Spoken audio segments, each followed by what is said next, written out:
Le prochain sujet est présenté par le Dr Delotte au CHU de Nice. Il s'agit d'une nouvelle subspécialité qui est l'oncofertilité, présentée par le Dr Delotte. Bonjour à tous.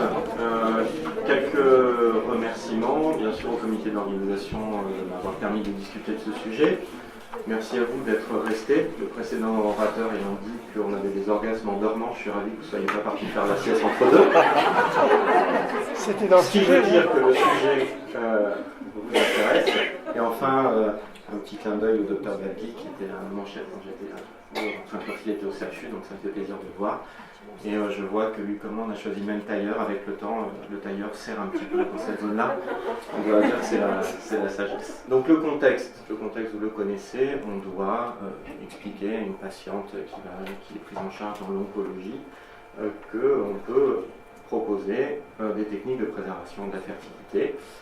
Et ça sera ma dernière diapo quasiment sur le cancer, parce que moi je vais parler bébé pour changer un peu la thématique de la journée.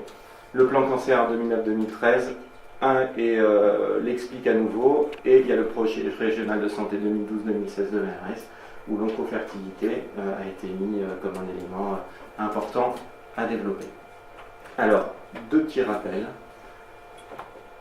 Bon, c'est pas parce que je travaille au CHU et que j'ai une petite version universitaire que je vais être ennuyeux, hein, vous inquiétez pas. Donc juste un petit rappel sur le plan féminin. Quand une femme naît, elle naît avec un capital ovocytaire. Donc c'est ça qui va faire qu'on a une réserve ovarienne. Quand on arrive au bout de la réserve ovarienne, c'est la ménopause. Voilà. Bon, jusque-là, je ne vous apprends pas grand-chose. La chimiothérapie peut avoir des effets. Peut avoir des effets directement sur les follicules ovariens, c'est-à-dire qu'on va avoir une destruction de cette réserve ovarienne, donc on peut avoir des aménorrhées, c'est-à-dire l'absence de règles temporaires, mais évidemment, on peut avoir au final un traitement qui devient castrateur avec une aménorrhée totale. J'attire votre attention sur le fait qu'il ne faut pas confondre le retour des règles avec le fait qu'on ait une bonne réserve ovarienne. Je vous mets ce petit tableau. Il n'est pas à prendre par cœur, je vous rassure. Donc simplement pour vous montrer que vous pouvez retrouver les mêmes protocoles dans différentes cases. Donc ces différentes cases, elles vont dépendre de l'âge de la patiente et de sa réserve ovarienne au départ. Donc tout ça pour vous dire que c'est une discipline qui est complexe et qui nécessite des discussions collégiales et au cas par cas. Alors la préservation de la fertilité, c'est pour qui? Eh bien ça peut commencer chez le nourrisson. Donc, chez les patients, chez les enfants et prépubères, on peut être amené à envisager une préservation de la fertilité future. Évidemment, ça se fait en accord avec les parents. On peut prélever du tissu testiculaire, excusez-moi, mais on peut également préserver du tissu ovarien. Chez l'homme pubère, chez la femme pubère, là, on va pouvoir également proposer différentes techniques. Je vais vous en parler une par une, avec des limites qui sont des limites liées à l'âge et qui entraînent évidemment les débats que vous pouvez supposer. Chez la femme, grossièrement, voici les protocoles qu'on peut proposer. Une fécondation in vitro avec une conservation des embryons, une conservation des ovocytes matures ou des ovocytes immatures, je vais vous expliquer la différence, et la conservation de tissu ovarien.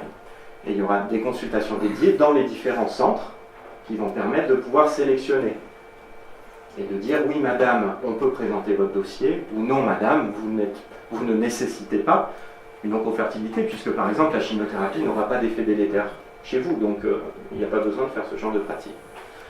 Donc il y a un portail internet sur Oncopaca. Il y aura des consultations dédiées et les tissus seront bien évidemment conservés dans les centres agréés pour la conservation de ce type de tissu, ce qui va permettre d'organiser le suivi des taux de réussite, de l'implantation, etc. et vérifier que tout se passe bien sur le plan administratif. Il y a un numéro de téléphone qui va être ouvert, le 0800 711 712, qui est un numéro de téléphone qui va être à l'attention essentiellement des professionnels, mais également des patients. Donc le but, c'est que si un professionnel, encore une fois, quel que soit son mode d'exercice et son lieu, a une question ou un doute, ou pense qu'il a besoin d'un support technique pour de l'oncofertilité, il décroche le téléphone il aura un accès direct à un plateau technique qui prendra en charge le dossier et qui lui dira, vous pouvez éventuellement proposer ceci. Est-ce que vous disposez de cela dans votre centre? Oui, non. Si vous en disposez, faites-le. Si vous n'en disposez pas, nous pouvons nous en charger, sachant que bien évidemment, tout le traitement pour la patiente, c'est vous qui le mettez en place. Donc il y aura une fiche de renseignement à adresser avant la consultation et une plaquette d'informations qui sera remise à la fois aux praticiens et aux patients. Je vous remercie de votre attention.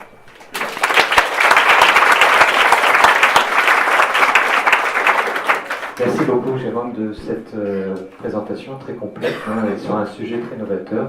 J'imagine que ça doit stimuler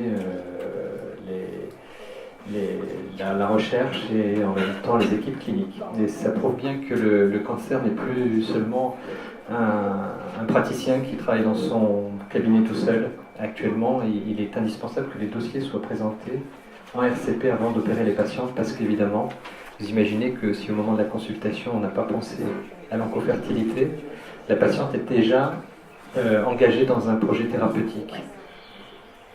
Tout à fait.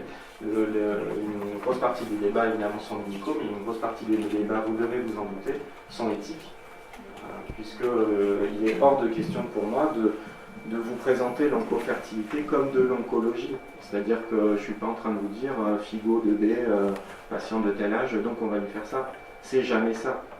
Tous les dossiers nécessitent quelqu'un qui fait de la procréation médicalement assistée sur le plan clinique, quelqu'un qui fait de la procréation médicalement assistée sur le plan biologique, un oncologue, chimiothérapeute, radiothérapeute, un chirurgien, etc., etc., puisque vous allez associer la difficulté de la prise en charge de l'oncologie à la prise en charge du couple.